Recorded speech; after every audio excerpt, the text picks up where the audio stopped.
Hi, I'm Paul Bowman, CEO of Wexer, the digital fitness specialist who deliver over 25 million fitness experiences for our partners worldwide. Welcome to the Wexer podcast, where I'll be speaking to industry experts to bring you insights and advice to support your business journeys. In today's episode, I'll be chatting to Ross Stewart Campbell, founder and CEO at Beyond Activ. Ross is joining us today not only to provide us with the industry knowledge, but also share his insights from Beyond Activ's most recent annual industry report. Ross, how are you? Very well, Paul. Good to see you. And hello, everyone, wherever you're listening in from. It's good to be here. A good conversation ahead. Yes, very much looking forward to it. Before we get into the report, though, Ross, I want to understand a little bit of the background. Give me, did you find fitness, or did fitness find you? Yeah, great question. I've been in fitness for my entire life, but as a consumer mostly. I was a gym fanatic and fitness buff, trying to be a fitness buff for many years through university. I then went into CEO level investment events, working in mining, oil and gas, commodities. From that, I ended up selling a company and moving into being the owner of a gym. No easy feat, as I'm sure many people listening into the pod can appreciate. But where was the gym? Singapore, I'm assuming. It was a Muay Thai and mixed martial art gym based in Singapore. It was called The Jungle. It's still there. Presently, my former co-director, co-owner, still has the gym. A brilliant journey. I'm not going to lie. It wasn't for me personally, but what it did come up with, it came up with the idea of building Beyond Activ, which is the network for health, fitness, and wellness professionals. Yeah, and give us a little bit of a nutshell. Of course, I know most people know you already, Ross, but for those that are listening on a broader sense, what do you stand for? What does Beyond Activ do? Yeah, look, the kind of driving mission between ourselves and the team is to try and make the world a happier and healthier place. How we do that, Paul, is to try and grow the size and the strength of the industry globally. And to do that, we offer a number of services, whether that's connecting people, hosting events, podcasts, webinars, industry reports, email connections. We're trying to basically be the catalyst, ambassadors, if you will, to make sure this industry grows, it connects, and it communicates more. Yeah, and look, from myself being inside, seeing your growth, I think you should be proud of what you've achieved. I think it's phenomenal what you've done, and I think the connections that you create, both from the physical and the digital, has been very, very impressive compared to anything else out there. So you should be proud. And kudos to the team. But I want to know about the takeaways that you felt that came out of the Sydney event for you personally. Yeah, there were some great takeaways, actually. I think momentum was definitely one that there was from the Asia Pacific marketplace. It's regained that in 2023. And I think there's been a lot of confidence that's been passed back, not just to the operators, but of course to the shareholders and the investors. We're seeing a lot of new entries coming into the marketplace. Those new entries are boutiques. A lot of them are franchise concepts that are continuing to expand their borders, both nationally and internationally. We're seeing also kind of allied health also take another step up as that marketplace is becoming much more commercial. And last but not least, there's been a more kind of drive towards holistic services, holistic facilities. We're seeing hospitals blend in with wellness, wellness blend in with fitness, and of course, fitness blend in with health and wellness. So in all fronts, actually, we're seeing some really good, I would say, encouraging progress, both as an investment standpoint and also from a consumer standpoint on what they're actually looking to try and consume. Yeah, and that kind of leads me nicely to the next one. There's been, I guess, moving from London to now living in Auckland and then being more a part of the APAC circle. It feels like there's a significant amount of investment, especially kind of probably maybe driven more in Middle East than necessarily APAC. But like, what can other territories learn in regards to expanding, and also just in general in terms of how they're able to attract so much more investment? It feels like, in particular, in the Middle East. Yeah, I think we've got to remember where we're actually starting from, Paul. I think for some of these countries, we're starting at such a low base. The acceleration up is quite fast. And the ability to build businesses from scratch that are brand new is also quite unique to some of these markets.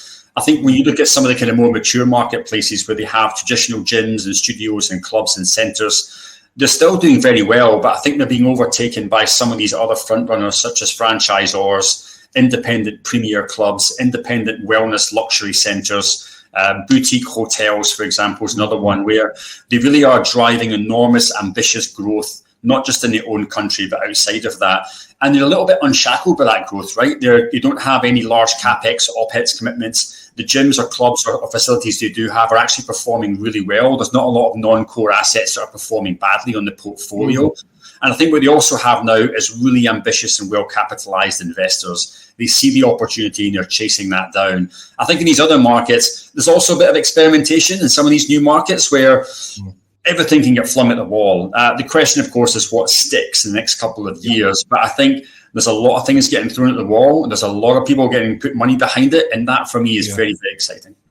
And is there any into particular area that's getting more investment? It doesn't feel like it to me, like compared to boutiques, big boxes, franchises. It feels like they're all getting investment. Or is that unfair? No, I think they actually are. Good question, good point.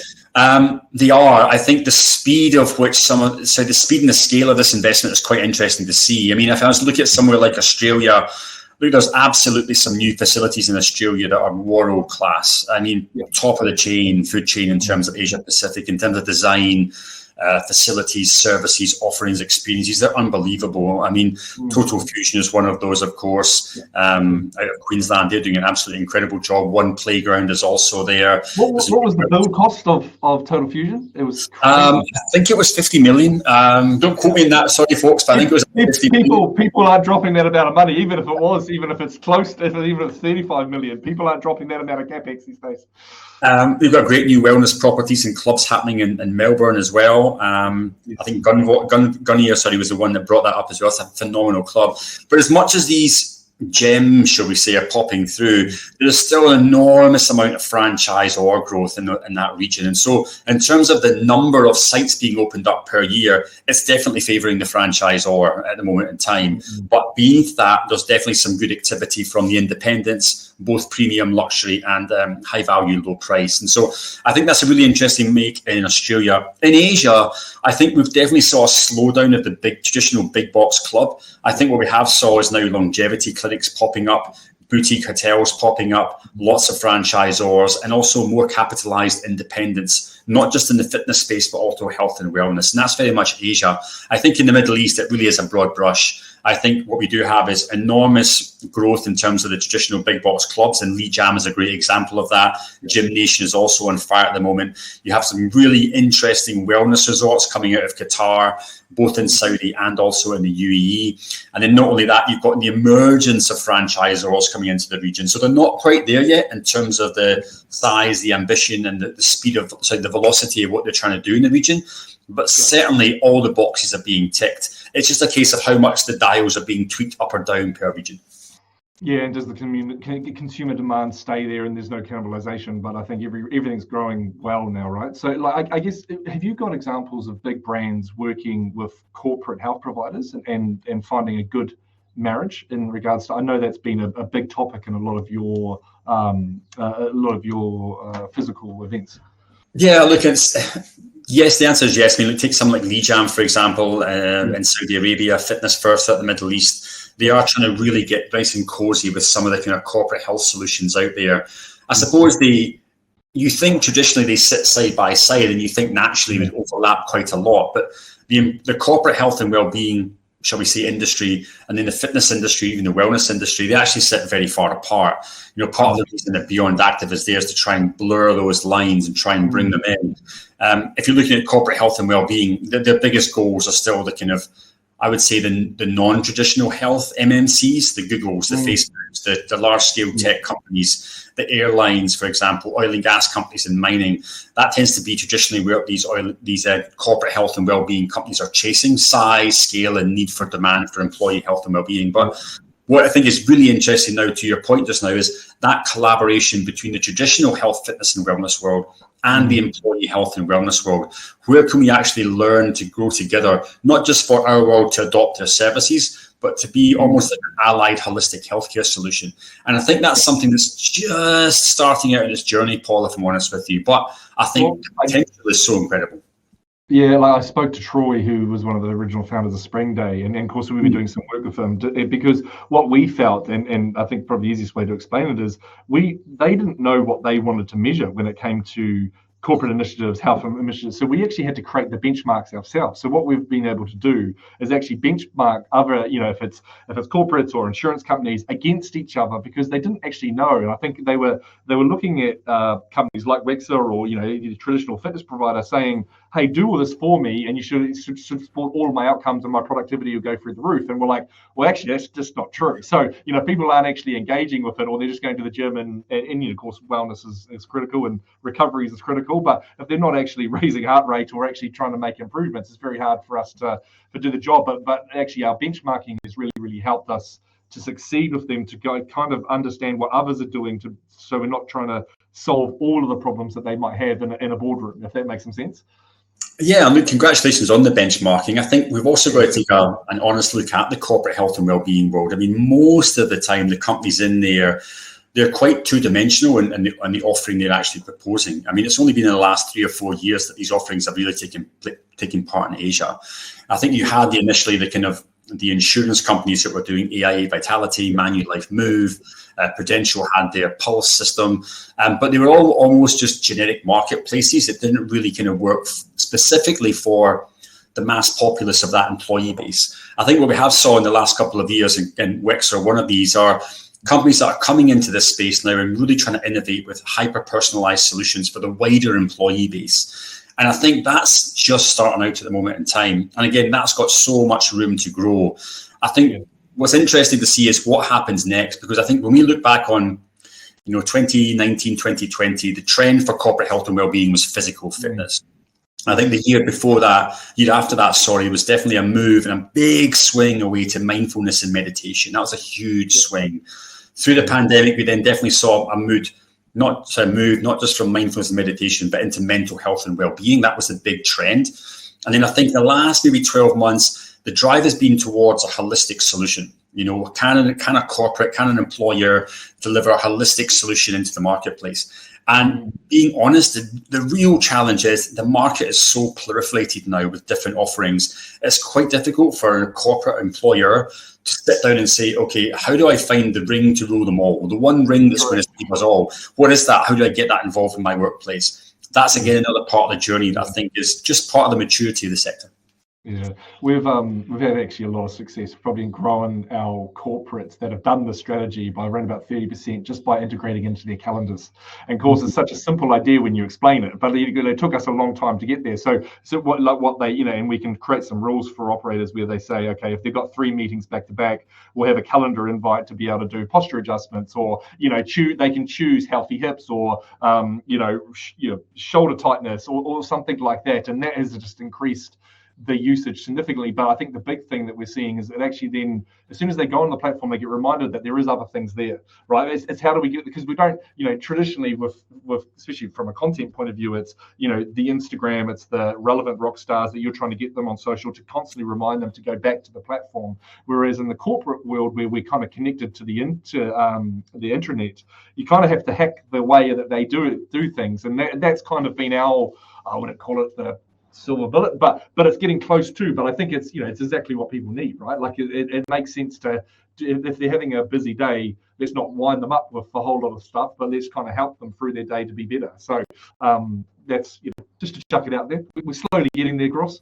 No, it's a hard journey, right? I mean, I think again, you look at what was only the traditional source of corporate health and well-being 3 or 4 years ago, which is a marketplace, a discounted marketplace for employees to go and shop for a discounted Fitness First membership, a discount off the massage or spa.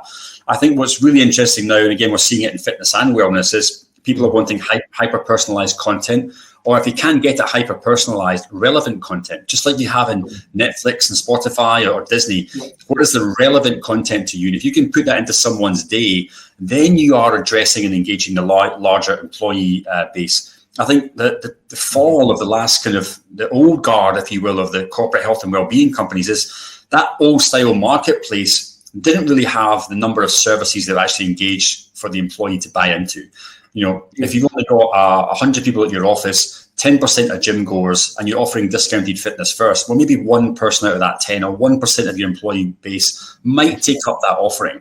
What are the other 99% actually doing out there? So I think, to your point, you have to give content, advice, entertainment almost as well to every single employee to make sure that at certain points in the day, they feel as if they have that access to relevant content and relevant guidance. Yeah. And this is a long shot question, but I want to ask you, well, it's kind of twofold because I think it solves this. So, like I kind of put out a post on LinkedIn talking about, is it time that we stop thinking about group exercise and just start thinking about kind of group exercise as a module rather than instructor-led exercise, because of course, the more and more we're seeing it, more and more people are embracing technology to be able to deliver at scale and deliver it to their business models. Like, do you think if we get that right, that actually helps the corporates as well? Because they can essentially set themselves up to have these little modular concepts within their own corporates to therefore, again, with the whole vision of trying to grow the pie, and able to have good experiences at work and able to have good experiences in the gym, because every time that we see people engage more with physical activity, they go back to the physical experience. It's just the more confident they get, the more they want physical, rather than the actual interpersonal skills. But it's the journey and how we get there is our view. What's your view on it? There's a lot of questions in that one question. So you can decipher how you wish. Yeah, look, good question. I think in the traditional gym space where, a member is active and they're used to going into the brick and mortar facilities, I think for there, it's good to have a choice of virtual, digital, hybrid content, because I think they've already bought into that. I think what's even more interesting is if you take it away from the traditional gym member or fitness enthusiast or whatever that might be, I think it's even more important to have a variety of content, and especially both digital and physical.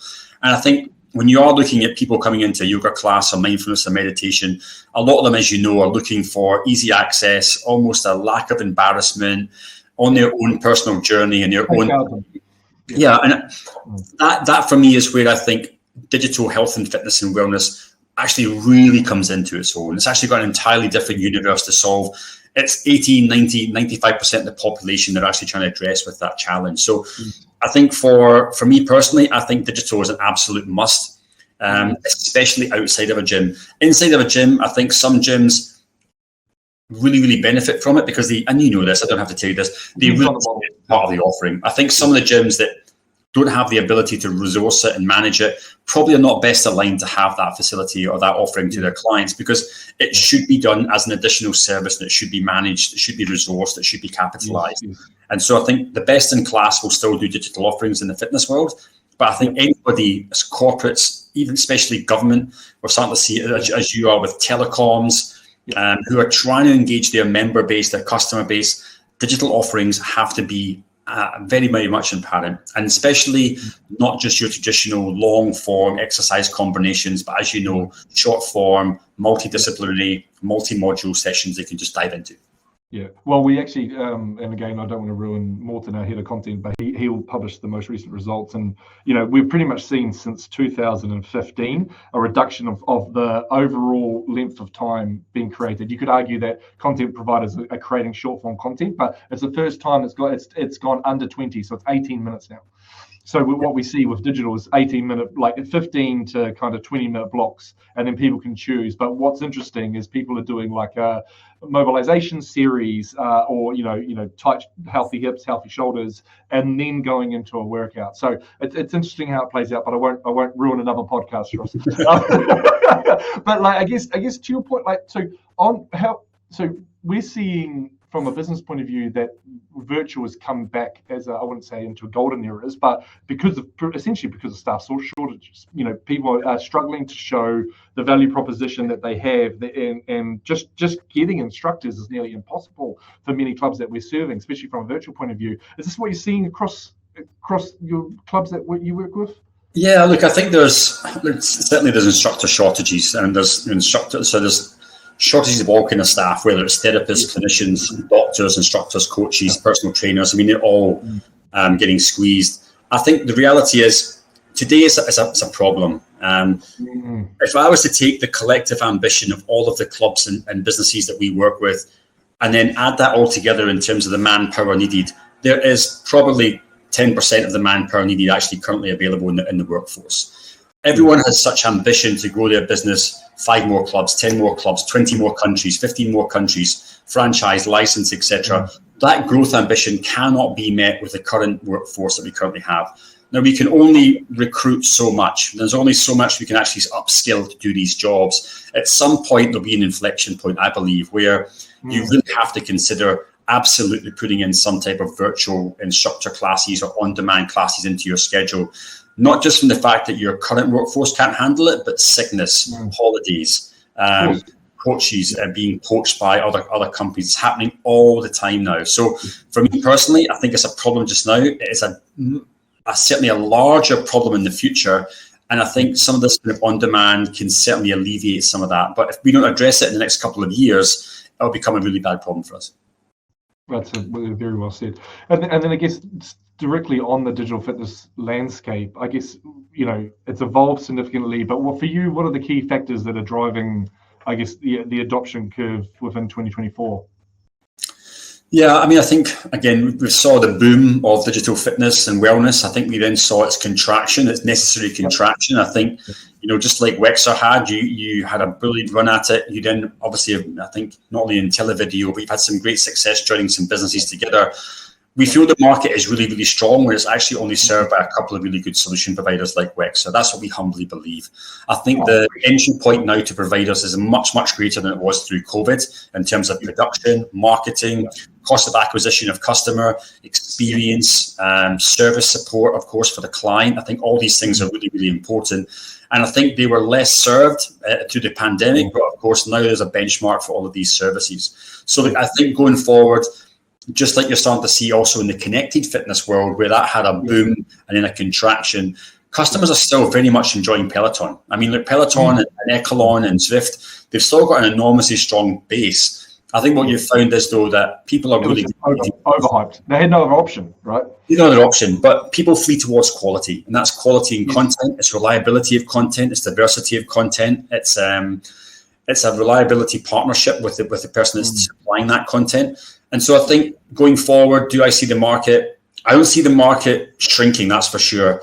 Will it continue to grow? Yes. At what speed? I don't know, actually. But I'm actually excited to see that it's in the hands of a few companies that can really rally together and get more momentum going up. I think what the market doesn't need is it doesn't need perhaps a whole slew of new providers coming into the market and perhaps not doing the market a service at having that same benchmark of offering. So I think the market is strong. During COVID, there was 398 competitors that were offering us a mobile solution for gym operators. To the point, right? That's gone down to 17. Which so there you go. Yeah, it's a good number. We knew some of the companies that didn't make it. They had great ideas, but of course you need ambition, size, scale, customer base. You need a lot of things. And like Wexer are one of those 17 for a reason, pal. And I think you and the team have done a really good job of finding success both in fitness and, residential, corporate health and well-being. I mean, you're crisscrossing a number of verticals that have an even greater demand for digital fitness than just gyms themselves. And so I think that is the part of the jigsaw. How do we engage our companies, both gyms, clubs, fit tech, well tech, health tech? How do we engage them in the marketplace that doesn't actually already engage these services? That is the big opportunity. Yeah, no, well said, and appreciate the comments. And then I guess, what do you see are the challenges in 2024 as an industry as a whole? Like, I think your instructor shortage, how you worded that was brilliant. What else? Yeah, I think on the cost base, I think people are now used to the cost base. I think that's I think landlord obviously increased their cost, energy prices increased their cost, human capital costs increased their costs. So I think on a cost basis, I don't think we're going to see any more shocks in the marketplace, and that's quite interesting. I think the shocks will come in terms of, has the market they've betted on come back as quickly as they wanted to? And I think for some of the companies, they're already seeing good tailwinds in terms of how they're performing. I hate to use the term before COVID and after COVID, but they've now got a good profit margin. They're actually starting to build back up that balance sheet. They've got some momentum, they can move forward. And again, they can try and deploy some of that capital in their growth ambition, the growth targets. I think some of the companies, if they're being entirely honest, the money isn't quite there yet in the balance sheet. They're maybe one shock away from actually going under. And so I think there's definitely that kind of vulnerable band of companies at the moment where the market hasn't come back, the community hasn't rejoined, they aren't paying as much money as they did before. Now, how they find a way out of that is really, really interesting. But I think for some, their balance sheet will be a challenge going forward. How much capital they've got in the book, how many bad months can you have compared to good months going forward is a really, really interesting thing. I think another good point is going to be competition. And I think the market is now flooded with as wide a source of health, fitness and wellness products as we've ever seen in the marketplace, to a high degree of standard that we've never seen before in the marketplace either. So as a consumer, you're absolutely spoiled for choice. You truly are spoiled for choice. And I think that's brilliant for the consumer, but not always good for the businessman or woman behind it. No. I think Eric from McKinsey put it well. It's a leader eat most, but we're not. What consumers see is not a leader eat most model. They've got so many choices, so it's going to become a leader eat most, but in reality, it's not there right now. So as you said, there's going to be a lot of if there's a few bumps in the road, it'll be interesting to see how a lot of club chains operate in those environments. Yeah. Look, I'm really optimistic about the future. I think it's a great market for the consumer. I think it's a great market for the business world. We would like to see, again, the continuing kind of, I wouldn't say destruction, but the continuing collapse of barriers between different parts of the marketplace. So having corporate health and wellbeing come and talk to wellness, come and talk to fitness, come and talk to primary healthcare. These barriers are slowly eroding over time. And I think although the ecosystem is not one true ecosystem currently, Paul, if I'm being honest, I think in the next couple of years, we'll start to see some real gel and some real collaboration between it. Well, you at Beyond Activ are definitely helping that cross-collaboration. So as I said, thank you for doing that. I guess what's the next events that are coming for listeners?